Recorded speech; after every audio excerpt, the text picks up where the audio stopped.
Hello, everybody. I'm Karen Gimnig. I am the Communications Director for the Cohousing Association of the U.S., and we are delighted to have so many here, 39 so far looks like, for the web chat this evening. And I imagine many of you are already signed up for the Affordable Conference on Affordable Cohousing this Saturday. And this is a great place to sort of start that journey. So Katie McCamant is with us tonight to give us the beginnings of some thinking around affordability and co-housing. Katie, as I'm sure you all know, was one of the originators of co-housing in the US. She's been doing this a very long time. And Katie, do you want to tell us how many communities you've had come to you that said, we really want our community to be affordable? 100%. Which is to say, Katie's done a lot of work on working with communities to figure out how to be affordable and what the trade-offs are around that and what works about that and what doesn't work about that and what ideas people have that actually work and what ideas people have that don't work out the same way in development that it seems like they ought to. So that's what we asked Katie to come and share with us tonight for this web chat. Thanks again, everybody, for being here. And Katie, I think I'm going to turn it over to you for co-housing affordability lessons learned. Okay, so give me just 1 second here while I share my screen and get it to the appropriate view. So how's that? You see one slide up there? Actually, we see one slide and the bottom. Yeah, you see it all? Yeah, we're seeing it all. Okay, then I have to do it this other way. So let me get it back here. I think I just have to do it this way. There, how's that? Perfect. Okay, great. So yes, thank you, Karen. And always a pleasure to be with a bunch of people seeking community or living in community. Most of you know I'm a big supporter of the Cohousing Association. So I really think these web chats you guys have been doing is great. And we'll be excited to hear how the virtual conference goes. So as Karen said, I have been doing this a really long time, which now means that I have the distinction of, I think I've actually beat most people out. I think I probably have run more co-housing development budgets than anybody in the world. And that means starting from the very beginning to the very end, because even when I'm not involved all the way through the project, I chase out the budgets to see where they landed. But I've ended up, so I was the co-author of the co-housing book that introduced it to the United States. I've practiced as a co-housing architect. I've been the developer partnering with groups. I've been the buyer. I've lived in co-housing, and now I work as a development consultant with communities all over North America. So small, large, rural, urban. And I find that people really hate being the first one to put out a budget. So I get that lovely job of taking the first stab at the job out of what do I think it's really going to cost to build, often before groups have land or certainly as soon as they have land. And so it's kind of a weird role. And I hate my budgets. I'll just say that right up front. And in fact, I find a lot of communities I work with hate them too. And in fact, sometimes I send a budget out to a group and they quote quiet on me. I had one group that I sent the budget and then they totally disappeared on me.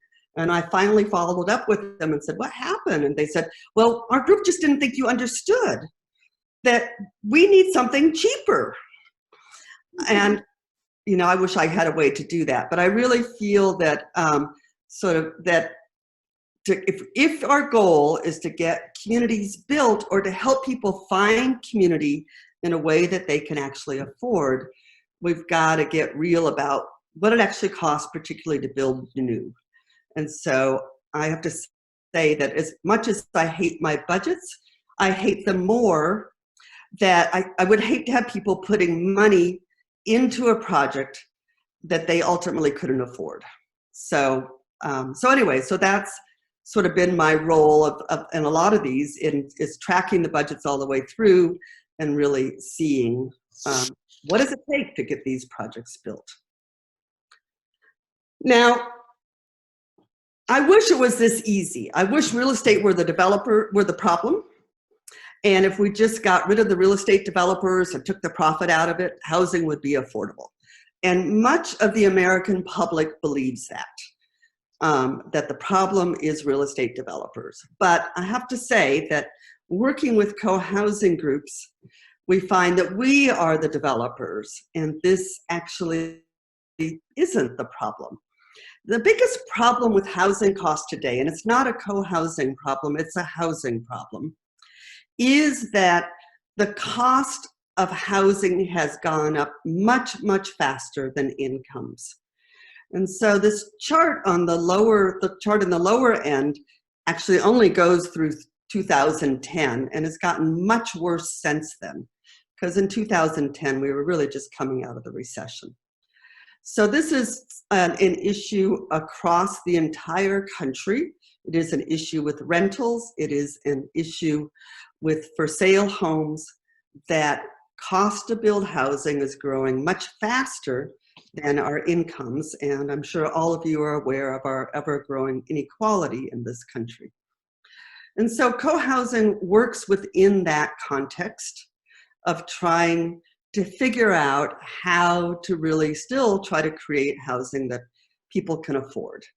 But I have to say it's gotten much harder, not because of what co-housing groups want, because co-housing groups always want it all, but because of the context in which we're working. So the first thing I want to clearly identify is that when I talk about affordable housing, I'm talking about subsidized housing. And in the world of housing, there is either market rate housing or affordable housing.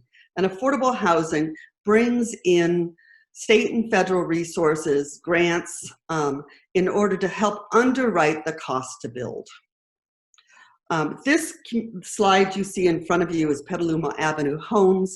I was the architect of this project, and it is what is called a rental tax credit financed affordable housing project. So it was built by a nonprofit housing developer based on a co-housing model, but it has a wide variety of financing sources, which makes it more affordable as a rental model. And in order to qualify to get in here, your income needs to be below 50% of median income. So it's very restricted and very difficult to get into. And in California, that's true with all really affordable housing. I think different states have different levels of how difficult it is to get into affordable housing. So subsidized affordable housing is driven by outside sources of subsidies and financing, which are all dictating who can live there based on a percentage of median income. These subsidized projects actually, from my perspective as an architect and developer, have luxury budgets. So as an architect, I'm always going to get paid more doing an affordable housing project, and I'll have less liabilities. The cost of construction is much higher because of the regulations put on affordable housing. So things like prevailing wage, so all the money that underwrites the project comes with a lot of requirements that automatically raises cost. So affordable housing projects are not cheaper to build. In fact, they are generally considerably more expensive to build. They just have other sources to underwrite the cost. The toughest budgets for any type of real estate development is for sale market housing. because there's nothing to help underwrite the cost, and you've got to make it work and be able to sell it for what people can pay at the end of the project. So I would argue that market rate for sale housing has the absolute tightest budgets out there. There's just one other thing on affordable housing is that we're in a particularly difficult time, both because housing costs have gone up so much across the country, but also because we currently have a federal government that is trying to get itself out of the affordable housing business as quickly as possible. So certainly out of Washington administration, there's very little creative thinking, and they're trying to cut the budgets of housing and urban development as quickly as possible. So let's go back to the market rate model, because most co-housing is built with, by people who are created by co-housers who probably would not qualify for most affordable housing and still have great difficulty affording the cost of new housing. But that's really, if you look at co-housing across the country, that's really been the experience, is the buyers group are needing to be willing and able to pay for the actual real cost of building their community. So your sales prices are based on what does it really cost to build. In today's housing market, we often look at housing, you'll see it on Zillow and on real estate websites, that houses, there's both the price and then there is a cost per square foot. And that's sort of one of my real complaints about the housing world, is it's not so much about the quality of the house, but the cost per square foot. And that's particularly true in new housing, and certainly developers think in a cost per square foot realm. And what we find with co-housing is the very nature of co-housing is that it is a higher cost per square foot than other new housing. And there's a number of very obvious reasons once you break down the budget. So as an example, so first of all, co-housing communities have a lot of common facilities.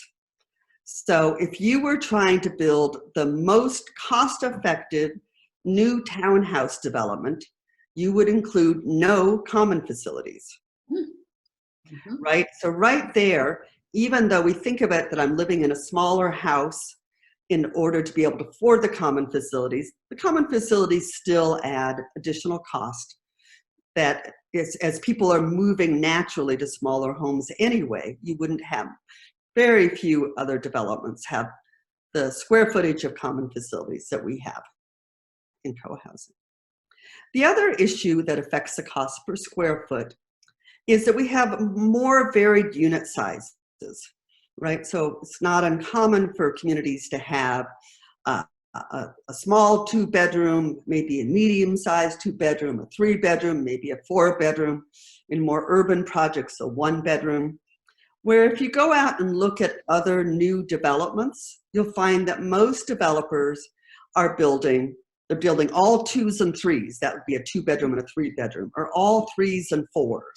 So they have a very limited number of unit sizes, and they tend to be much larger. So for instance, if you look at new townhouses in urban areas across the country, they are often, are over 2,000 square feet for just a 2-bedroom home. I always wonder, what do they do with all that space? Whereas in like my own community here in Nevada City, a 4-bedroom house is 1,700 square feet. Oh. So that's when you look at new housing, you'll see that developers, except in the most urban areas and in rentals, most developers are building quite large homes because it reduces the cost per square foot. So then the other thing with co-housing groups is we tend to realign our priorities. We have a lot of interest in sort of long-term maintenance, higher standard of buildings, and particularly sustainability and energy efficiency that other new developers are not necessarily building. And most of our developments are smaller projects in the world of development. So, you know, we're not building the Walmart of 300 units. They tend to range in the, 20 to 35 units. So all of that adds to the cost per square foot for co-housing communities. So I would say that, just if you're building a new co-housing community, you need to assume that the cost per square foot of the home you're buying will be more than the cost per square foot of other new housing in your development. So just one piece to look at. So let's look now at what goes into the cost of new housing. So there are three basic components of every real estate deal and any housing budget to build. It's only that. Oh, the first is land cost. And here you can see I say 5 to 25%, but 25% would be really, really high. Even when you have very high-priced land, it is more typical that the land cost is between 5 and 15% of the whole cost. So then you have soft costs, and I'll get into that in just a minute, what's all involved in the soft costs, but it's all the consultants and fees, financing that it costs to actually build projects. I think what's interesting is that the hard cost or construction cost is typically about half of your sales price. And I think that's the piece that people don't realize often. So I just went back and checked about 10 different budgets I've currently got running for different projects on my computer. And that's what I was coming in with, was between 50 and 65% of your sales price is construction cost. It's certainly still the biggest factor, but I think people often don't appreciate how much soft cost there is in addition to that. And then I think the other surprise is what it is in co-housing I call distributable cash, but it's really the difference between the sales price and your absolute development cost. So development cost being the cost to actually build the project, and then your sales prices, what are you selling them for? So a typical conventional developer would start a project with the goal of making about 25% profit margin. Now, a lot of times they don't make that, but they wouldn't start a project without hoping they could get that. The co-housing model budget, which I always want to give credit to Jim Leach, invented this with his projects in Colorado. But I've worked with it now for so many years, and I've really found it to work very well, is that to start with, we start with development cost plus 10% equals your sales prices. And the bottom line about the 10% is that I don't think you can get a project financed without it, because your construction financiers want to see a difference between, they see it as a big contingency between what your sales prices are and what you think is going to cost to finish the project at the start of construction. So most bankers call my budgets a skinny budget, because there's a very low profit margin. And I would argue that whether you are working with a developer, using that as a developer fee, or are a group developed project, you still need that 10% to get construction financing. So I want to just elaborate a little bit more on soft cost. So soft costs tend to be, so there's a lot of consultants involved. So there's a bunch of small things like your soils test and surveys. Then you have your architects and engineers and attorneys. So all of that can easily add up to 5% of your budget. Project management, who is driving the project forward on a day-to-day basis? Now, I do find that senior communities can do it for a little bit less because they have retired people who are willing and able to put a lot of time into that.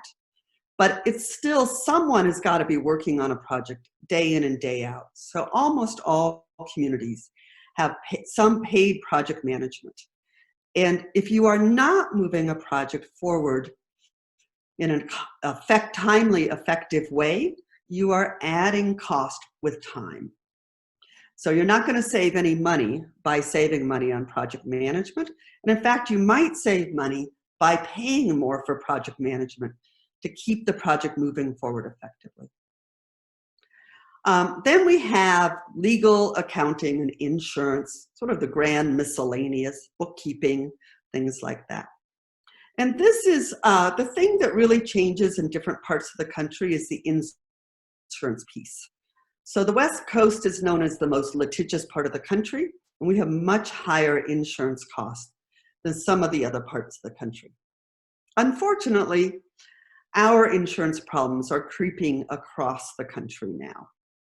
So just as an example, I would say these line items in my budgets, if you compare a California budget to an Oklahoma budget, the Oklahoma budget is going to be about half of the insurance of what you would pay in a California budget. Unfortunately, it's California, Oregon, Washington, Colorado, and Arizona now. So it's not just California. Same with permits and fees. So permits and fees are directly related to how your state taxes. And so every state is different in their permits and fees and utility hookups, and it's directly related to your taxing system. So California put into place in the late 1970s a policy, statewide policy about not being able to raise property taxes. That means that all new development pays very substantial impact fees. Mm-hmm. So in California, your fees per unit are going to likely range between $40,000 to $100,000 per home. In Washington state, they have a different set of issues. Their fees aren't so bad. They run typically in the $20,000 per unit, but they tax construction. So you take your construction cost in any Washington state project and add 8.5% to it. So if you don't need schools, Oklahoma's the cheapest fees in the country. I bet that's right. It just shows up in their school districts, as any Oklahoman co-houser will be quick to point out. So then financing is paying for the cost of money. And the cost, so that is both interest and fees for your construction loan. And it's also, if you're borrowing money from private investors. So, I've been looking for angels to put in money for co-housing for cheap forever. And you always want to go for the cheapest money you can get, but it's very simple for it to become 5% of your budget before you know it. In fact, that's kind of typically where the financing cost runs. And then there are costs for both marketing and membership. It's more than just putting out flyers, but it's also, I use that line item as typically I build in discounts for early commitment for the people who come on board and put in their money early in the project before you even have floor plans, that they should get a big, so instead of getting a return on their investment, they're getting a discount off their house. So often I will build that into that. So that makes the marketing and membership generally 3 to 5% of your total cost. So those are all real cost and real budgets that they do add, or part of the soft cost. And they would weigh differently in different jurisdictions and in different states. So as always, you have to be careful about adapting something you heard from another state without checking with your local region and what is current now. So just talking a bit about construction costs then. So there's really two pieces of construction costs for a new construction project. One is site work, and the way I think about site work is the cost to get to the point of building foundations. So it's roads and parking and linear feet of sewer and water, or if you're out in the country, it's going to be your septic systems and wells. In addition to, that's the big money, is your on-site site work. But one of the things to really watch for if you're looking for land is off-site work. Because often the price of land is directly tied to the cost of both on-site and off-site work. So if you're comparing land at the price of one parcel to another parcel, if you really want to look at a more equitable comparison, it's not just the price of the land, but the price of the site work to get to foundations, plus the cost of the land. So if the land is looking cheap, it's quite likely that it's an expensive site to develop. And that could be retaining walls or things on your site. And it could also be things that you're required to build in order to build on your property. So like if you've got to extend a sewer line several blocks down, or put in a larger sewer line, or improve the road that gets to your property, or heaven forbid, because it gets really expensive, put in a street light or some sort of signaling system. So again, always be suspicious if land is cheap, because it usually means there's some other cost somewhere else. Then we get to the buildings. And for me, building cost is really from the foundations up, including the foundations. And when you start a project, you don't have a design. And so you're starting with an assumption of a cost per square foot for building. And this is one of the places where just things have gone up so much. So just as an example, when we went to bid for Nevada City Cohousing, it was in a boom era in California, but not in the San Francisco Bay Area. And we built this project at $95 a square foot. Going to bid in 2004 during a boom. If I was building a budget for a new project in this community now, I would be budgeting $200 a square foot. I can guarantee that incomes haven't gone up anything close to that in this region. So for projects today all across the country, I'm looking at 150 to 350 if you're lucky cost per square foot. Now the 350s in the expensive cities like the San Francisco Bay Area, Boston, New York City, Seattle. And the San Francisco Bay Area is now the most expensive place to build. It is not that those people are getting a lot more. And I think that's, you look at those budgets and you think, oh, those really rich people, they got all this fancy stuff. No, either it's really about the region you work, but it's all a wrestle. It's a real wrestle to hold those budgets to that. So to me, this is the shock of how much these costs have gone up. And really, the current issue right now all across the country is our immigration policy, because we've really depended on immigrants to build housing, the tariff wars going on, and a boom economy in a market that hasn't recovered, that a lot of people left the construction industry during the recession. And people are not coming into the trades. So those are issues that are really hitting everywhere in the country in different ways, some worse than others, but we're seeing it everywhere. So it's been very difficult for anybody trying to develop anything. It's not just co-housing now.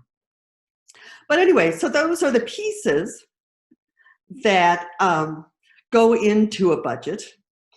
And I think you build a budget as soon as you're looking at property and try to get an idea what it would be. But in my mind, it means that there's really two different aspects of, when you talk about affordability. So the first is, how do we keep development costs down and value up? So how do we get the biggest bang for our buck, if you realize that there really is nobody else to underwrite the cost and you want to move forward with a new construction project. The other is there outside subsidy sources? And remember, really all subsidies come with income requirements and limitations, as well as a lot of other requirements to get hold of that money. And I think of those as two very different worlds. So on the first, it really comes down to how do we optimize the value, right? And I think these are things you'll hear from all developers and anybody who's been involved in co-housing development. But it's where, is that really it's important to standardize designs and keep it simple, especially for the initial build. So that means that you have a limited number of floor plans and even a limited number of building types. And so every time you can repeat a building, maybe it's a 2-3 bedrooms and a 2-bedroom in the middle, something like that, but you're repeating it on the site, you can get greater efficiencies. And you won't really ever see the difference because nobody really breaks it out separately, but anybody who's been in the construction and development world, I think you'll hear the same things over and over. The other thing is to minimize, and I would suggest totally eliminate customizations so that you can get economies of scale by, for example, all the kitchen cabinets being the same kitchen cabinet. If you're buying 30 homes worth of kitchen cabinets, you're going to get a better price if they're all the same cabinet than if you want to provide variety. So you can do a short list of, flooring and countertops options, but don't change any windows, don't change any walls, really limit the optimization so that you can put your priority on the building itself and better quality windows, the things that you're going to live with forever. You can do your own improvements after move-in. This is about getting to a home you can get a mortgage on and getting the highest value out of your dollar.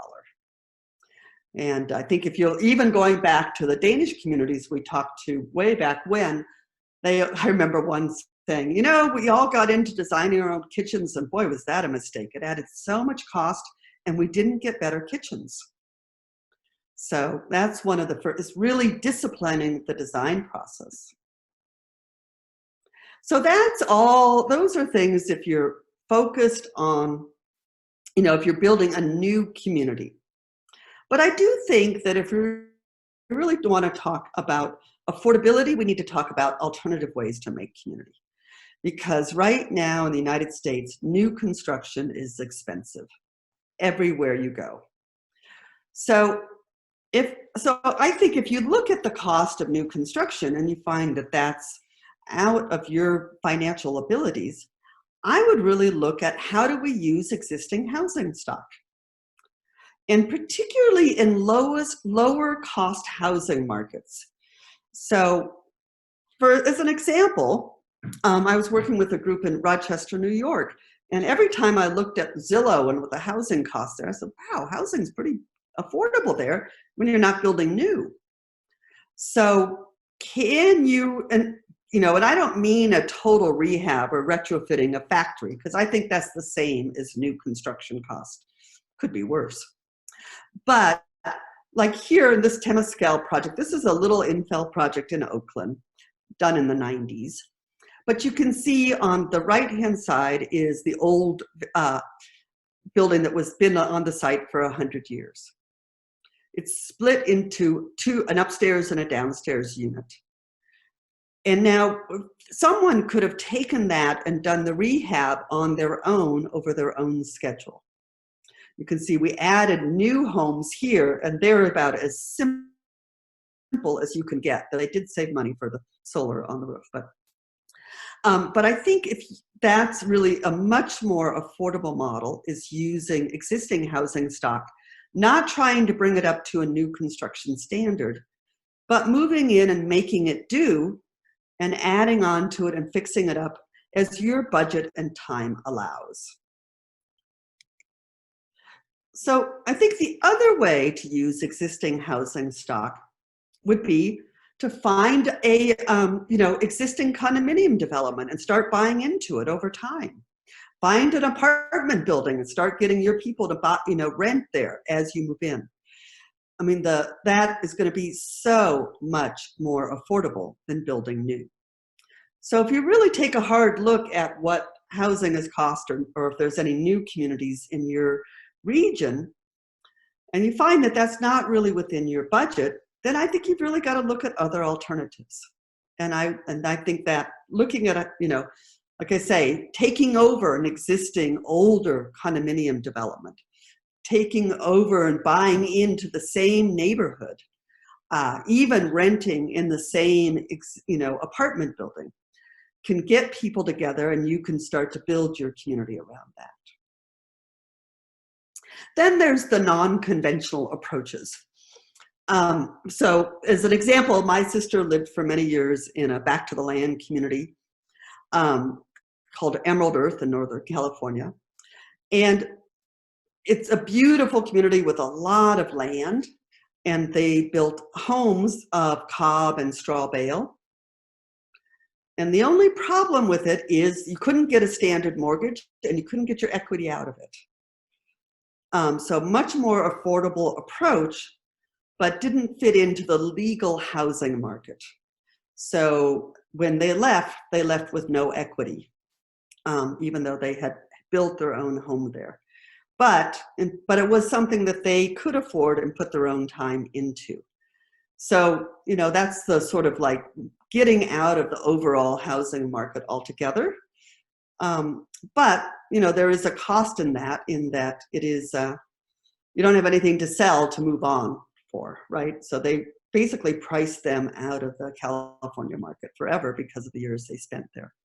Not to say they wouldn't have made the same choice today, but, pluses and minuses.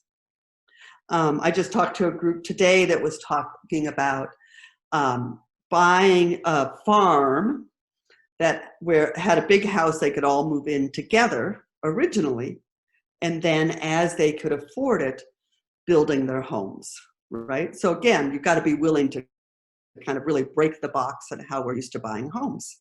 But those are the really creative approaches that I think are definitely worth looking at if you're comfortable with that approach. Then I think the other thing would be just, can you share your home with someone? Do you buy together? Do you rent out a room? Two families go together to buy a home together. And I do think sharing a home actually can work quite well in co-housing, because you don't just have the home, right? You've got all the common areas, you've got bigger space you can expand into. So that's another unconventional approach. I think the other thing would be, like the picture I showed of Petaluma Avenue Homes, is working with a local affordable housing developer or community land trust. Now, again, just keep in mind, the funds for those developments are all dictated by percentage of median income. So what I would do if I wanted to do this model is I would start talking to them, identify where the money was coming from to finance it, and recruit a group that all qualified for below 80% of median income or below 60% of median income. Because ultimately it's the financing that dictates who can either buy in or rent in those communities. But again, if you're priced out of the market rate housing market, that's worth exploring. So I wouldn't look. And again, and I would say that the money for subsidized housing it really varies place to place. So the most flexible money tends to be the most local money. So depending on where you are, there may be more or less opportunities for this. But I also think that realizing that if you're working with that model, that's going to dictate a lot. So it will dictate who can buy or rent by their percentage of median income, and meeting the budgets that will attract that money will you'll have less say, and that might just be fine. I mean, I'm not saying that's necessarily a bad thing. But I think, so I think, again, certainly worth looking at. And then I think the other thing, and I would say this is where most communities actually really fall apart, is set priorities and stay focused. Every single co-housing community in the country is trying to balance sustainability with affordability, and the long list of everything they want. And if you're really driven towards affordability, and that is really a top priority, and you can stay focused around it, you'll have a much better chance of meeting that goal. And I know in my experience, this again was decades ago working with the Frog Song group, but they early on said, we're a market rate project, but affordability is a very, very high priority. What do we need to do? And we told them what we thought they needed to do: repeat building models, limited number of units. It's an 8-foot ceiling, not a 9-foot ceiling. And they listened and they stayed focused on that. So it was actually insurance was their issue on the budget, but they were able to hold a construction budget much better just because they got very clear, they got the whole group on board, and that affected every single decision they made. And that's hard for communities to do, because usually communities are pushing and pulling between all of those things. And the existing communities that you see out there are really strong communities, and they were trying to balance a variety of needs that way. So just before I take questions, I did want to take the opportunity to give a plug for my 500 Communities program. I'll be doing a webinar on Monday night to explain it. It's a training, a year-long training. It does cost money and it's competitive to get in. But if you are interested in not just doing your own community, but really working in this realm and working to help create many communities, I would really suggest you listen to it. And the webinar is free, so if you want to hear more about it, you can find information about that on my website. That's where it's in the 500 Communities program where we really get into budgets. So that was, I thought I would try to leave the rest of the time that we have for questions. And Karen, are you going to direct those then? I am. So put your questions in the chat. I see one from Ann Zabaldo, which I'll get to in just a second. The chat's been busy with lots of links and things. So if you posted a question and I haven't seen it, go ahead and post it again, and I'll track from here. And Katie, if you want to unshare your screen, that will make it a little easier for us to all see each other as you're taking questions. Okay. So the question from Ann was, could you clarify why there was no equity in your sister's house when they sold? They built it themselves for $30,000 and sold it for $50,000. Would that not be the same as getting their equity, or is it that the buyer is unable to get a mortgage? They can't get a mortgage. They can't sell it. There's not that strong a market for it. It's not legal.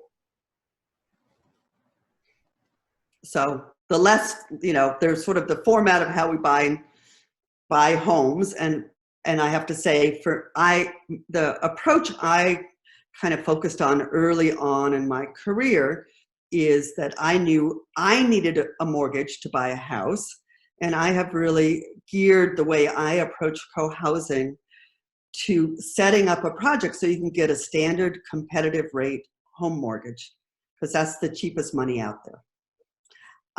But if you don't need a mortgage, so you can either work with cash or you kind of step out of the into the non-traditional approaches to housing. I think it's just that's where, like, if you look at a lot of the back to land communities, they have the same issue. Is getting your equity out is hard because it doesn't fit into the mortgage and the way we are used to buying and selling homes. So. Okay. Next question is, would using modular construction keep costs down? Oh boy, is that a hot discussion right now in every city. So, and it has been for all of my career, but it's because construction costs have gone up so much, it's hot again. So, and I talked to a lot of people about that. So The reason developers are looking at modular construction again right now is not because they think it saves money, but I just had a conversation today about this with some developers, that they think it might be a better way to control cost so the costs don't go up so high between the time that you start the design and a couple of years later when you start building. In general, every developer I've ever talked to, including the modular companies, would say that it doesn't save money, but it can save time. And definitely developers and builders across the country are looking at it again. But it's not a unique thing, and it's not a silver bullet, and it doesn't suddenly make the project a whole lot less expensive. And part of it is, do you have an experienced modular company near you? Do you have a contractor who's put them together before? Because the first time you do it, I can guarantee you will have a lot of lessons learned, and you probably won't save any money, and it might cost you a lot of money. I always thought that it was the third project with the same modular company where you might actually really get some efficiencies. Great. Are there coho projects you are seeking outside lenders for? Always. I had a feeling. Yes. I'm Right. always looking for construction loans and developers to partner. Yeah. So I think, you know, we're very close to Haystack Heights closing on their construction loan. That one's moved forward well. We'll be looking for Skagits here soon, but yeah, I'm always looking for money. Okay. Anybody wants to know? I don't think we should get into it here, but I have a pretty good handle on terms for construction financing across the country right now. But that's probably more detailed than most people are ready for. Yeah, we don't have another question in the chat. We have time for a few more, so if you have them, but I know there's some thought about getting money from sort of unconventional sources, people who just believe in co-housing and they have some money to invest, not to gift it, but to invest it. Can you talk about how that works? Well, many communities have used that, yes. And so, but it's not free money, right? And so I think that actually every private investor who invests in any co-housing community is a socially responsible investor. We are not offering the kinds of returns that any real estate investor would even consider. And so most communities get built with a combination of their own members and buyers putting in the first money, and then some additional funds from what do we call friends and family. And the most common place to raise additional money is right at the start of construction. So there's the cash flow to get you to the start of construction.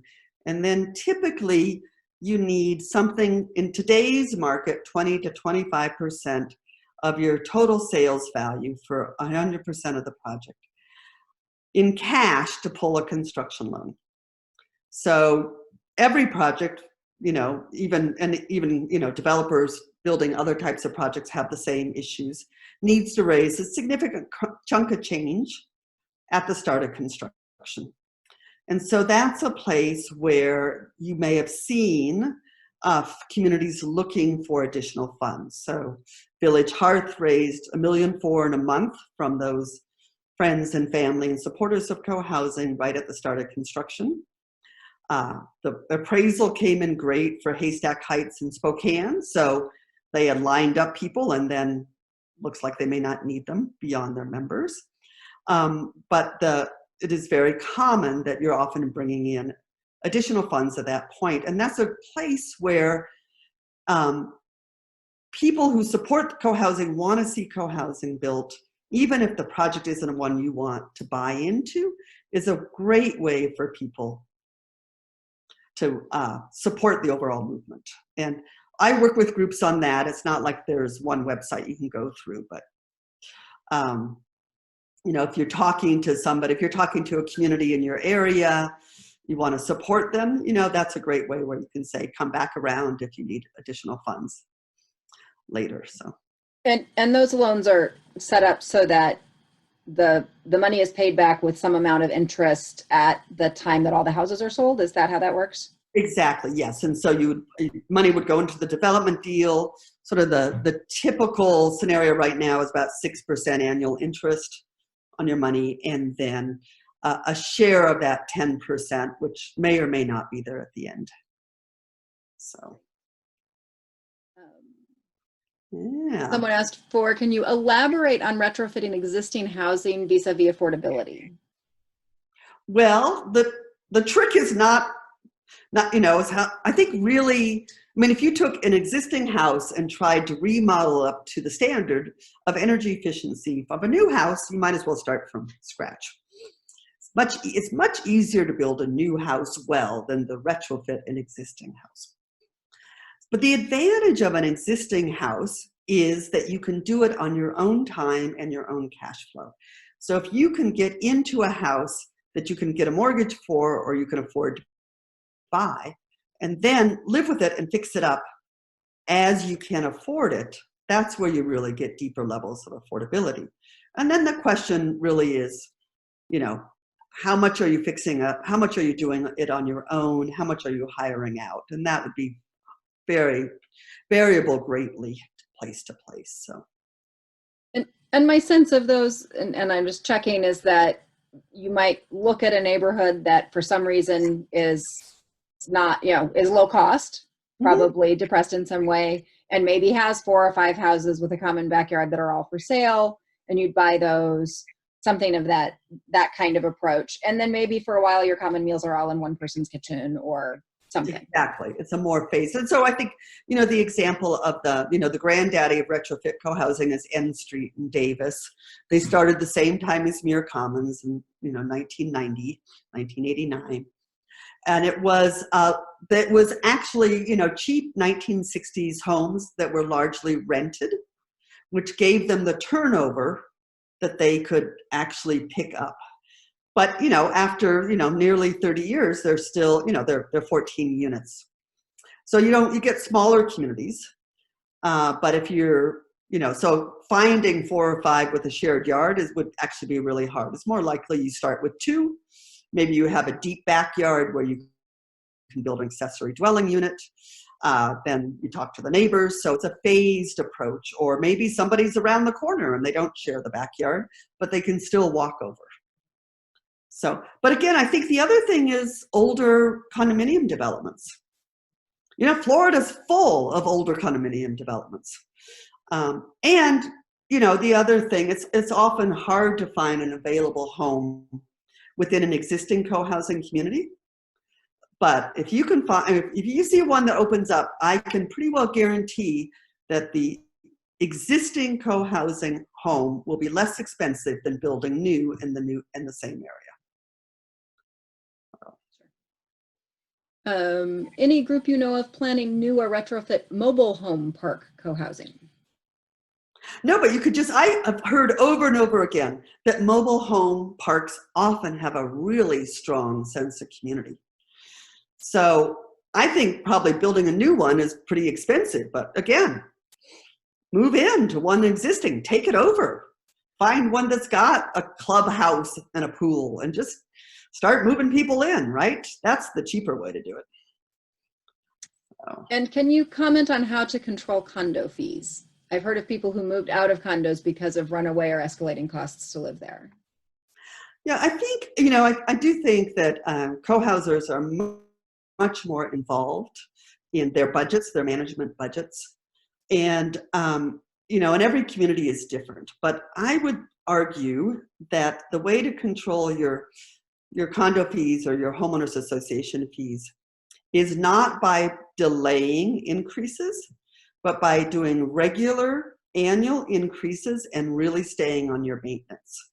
And I know that's the approach my community's taken, and I really think it's important. So our goal is we don't want surprises. We don't want special assessments.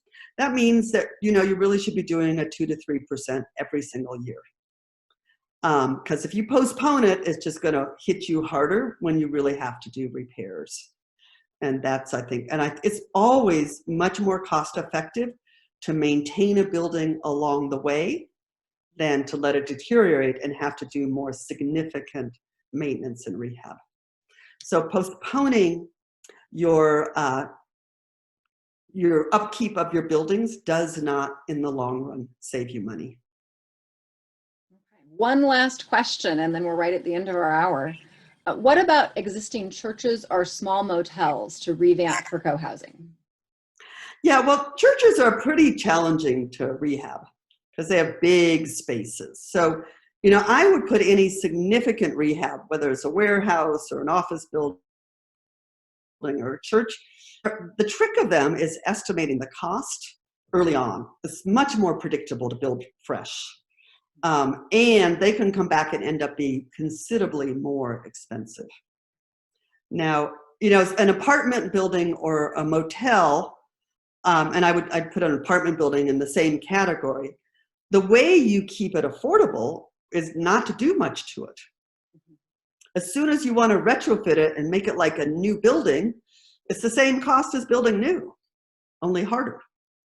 So but if you're looking at like, I don't need a new house, or I can't afford, I'd love to have, I think, many people are, I'd love to have a highly efficient brand new home. It's just not in there's no way I can pull that off. I don't have family to help me. I don't have, I've got to make a way to do that. Then that you change your expectations about what the building might be and find other ways to create the community in existing housing stock. So. Great.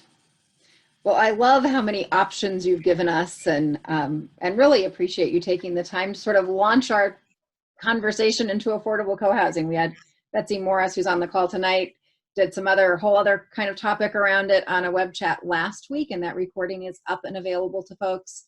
And if you have friends, or if you just want to hear it again, because Katie said so much in so little time, that the recording for this one will be up within the next couple of days. I always give myself a couple of days because it turns out they don't just magically turn themselves into YouTube videos. Cost, another affordability cost, right? Mm-hmm. But the recording will be up in the next couple of days. If you haven't already registered for the Affordable Conference on Affordable Co-Housing, which we're calling ACANAC for short, please go ahead and do that. We'd love to have you with us on Saturday for many, many more ideas and thoughts. And we'll have a keynote from David Dworkin, who is the president and CEO of the National Housing Conference. So he has a whole, as Katie was saying, co-housing is housing, and housing is what he does. So we're excited to hear from him. So that is all coming up. I'll give my usual reminder that this program and all of our programs happen because the Cohousing Association exists. In order to keep existing, we need funding as well. So there is a donate button on our website at cohousing.org. Use it early and often, as we say, or better yet, use it once and become a recurring evergreen neighbor with a monthly donation. So we look forward to seeing you all again. Yeah. Any last words, Katie? No, I think, hopefully I gave you more of a structure as you go into the conference to look at what really makes sense for you. Again, I think, we share a lot of the same values, and different communities and different people will find different ways to best meet their needs of community. So, but I can tell you there's no magic silver bullets out there, and we do not have the Northern European housing budgets and are unlikely to have those anytime in the near future. All right. Well, thank you so much. I appreciate you taking time on a Wednesday night to hang out and share your many years of gathered, sometimes painfully gathered wisdom, I think. So thank you. And we'll see everybody on Saturday. Good night. Thanks, Karen.